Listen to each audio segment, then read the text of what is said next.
I'm Audrey Shoemaker, and I'm the Director of Client Services. We take in anywhere between 15 to 40 animals a day.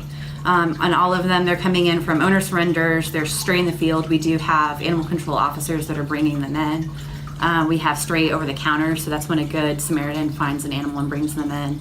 And we have to figure out where to put them on the spot, because we don't have any preparation for them when they're coming in the building. It's kind of an immediate figure out what you can to find a place for them in the building. We are over capacity pretty much at all times. I would say at any given point we are easily over 80% pit bulls. We get a lot of requests for small breeds, and they go really quickly. We do also get a lot of requests for puppies. We do a pre-adopt system, so they can get adopted when they come in. We hold them for their legal stray hold or whatever hold they're on, because we do cruelty confiscations and police assist, and there's different ways that animals do come in the building. But they're almost always on hold the first day that they come in. The ones that we really need help with are our larger dogs that are about 50 pounds and over, and those are majority the bully breeds. It is challenging. There's a lot of people that can have them. When you look at your community, you have a certain capacity, and there's a lot of people, the pit bull lovers, a lot of them have multiples already, and they're already supporting the community in some capacity. So trying to figure out how you can creatively come up with new ways to place these dogs is really difficult. It's something we're challenged with every single day. That's part of the reason why we do reach out. We have a foster program. We do reach out to our rescue partners, because they can help take on some of that burden. But unfortunately, when you're looking at a problem like this, my job is not only to look at our bottlenecks in the shelter, but to also consider the bottlenecks in the community. And our rescue partners are burdened with this problem as well.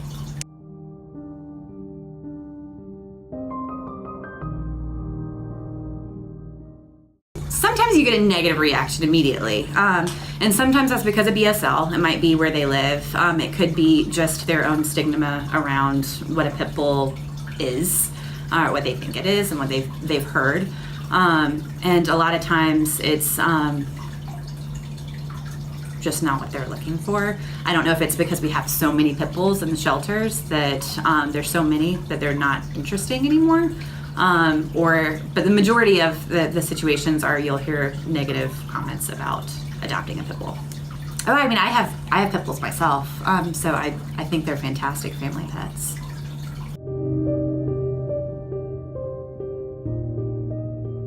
Mixed opinion. I don't love them and I don't hate them. Pretty neutral. They are really strong. Unfortunately, they're portrayed as negatively on television and among a lot of other people, but I think that they're just as sweet as any other, quote, aggressive dog breed. So I know that pit bulls are known for being aggressive and mean, but I think that they're giant lap dogs. All they need is love, and yeah, I love them.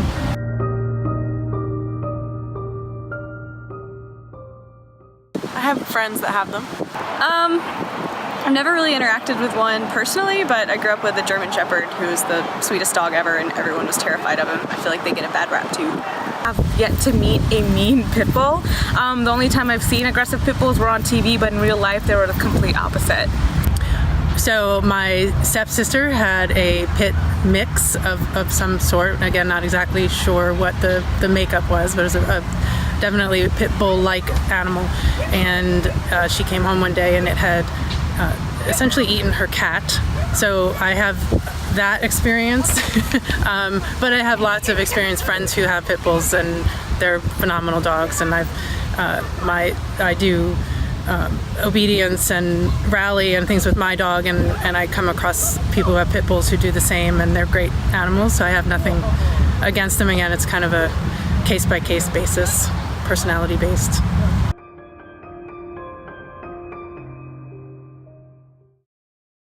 I wouldn't necessarily own one, though I know that pit bulls aren't a breed in and of itself, that it's a mix, so it's not necessarily a specific breed that I'm against, but I base my perspective more on temperament than the breed itself. I wouldn't own a pit bull. Probably not, and only because I really like the small fluffy dogs, but if I had to, yeah, I would be open to it. would own one. It's definitely not a breed that I've grown up wanting to own, but I think if I met one at a rescue or something and fell in love, I wouldn't rule it out.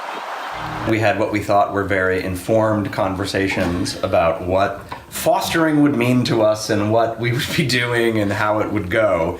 And I can unequivocally say that none of those conversations in any way prepared us for sort of what we were getting ourselves into. As one of the challenges of fostering is in this situation is you don't know what you're going to get. You don't know if a dog is people aggressive or dog aggressive or kid aggressive, or what challenges that they faced before, what medical issues that they may have.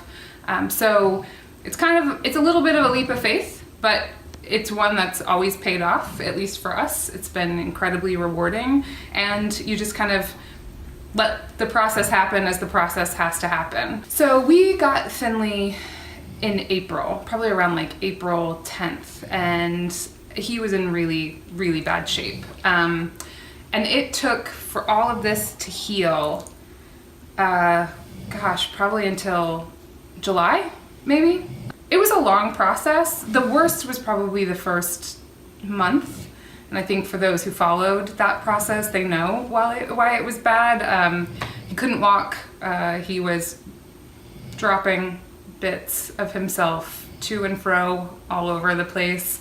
But he was 8 pounds when we got him, and he's probably about 26 or 28 pounds now. Yeah.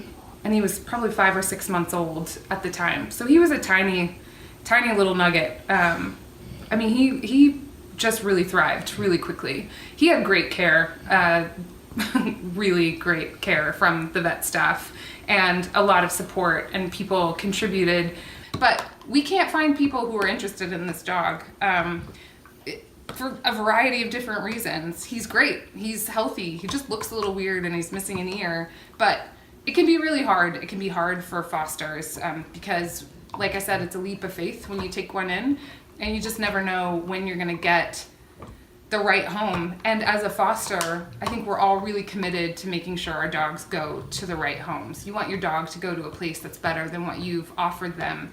And finding that and finding people who are willing to either give a chance on a breed that they've heard bad things about, or give a chance on a dog that you don't have the history. I can't tell you who his parents were or where he was born or any of that information, can just be a real challenge for people. And kudos to all the fosters that are out there, because it can be a hard process. In the past, I wasn't a fan of pit bulls. I thought they were just a mean breed. The stories about them attacking children all the time, and they looked physically imposing. So I just, in general, did not like them, and I think if my son were to get around one close to one, I would probably move him away or something like that, because to me the breed was just bred to attack. I don't really know. I don't think, just maybe being around them every now and then, seeing that they're a happy breed, and trying not to put a stigma on them and giving them a chance. I see some pit bulls that look just really, really imposing, and but they wag their tail and they're happy to see you. Probably just thinking to try and understand that any dog is kind of what you make it and not inherently bad necessarily. We did adopt a pit bull recently in the past year, and she is very loving, very friendly, high energy, definitely high energy, but I can just see that, you know, they can be just as sweet as any other dog.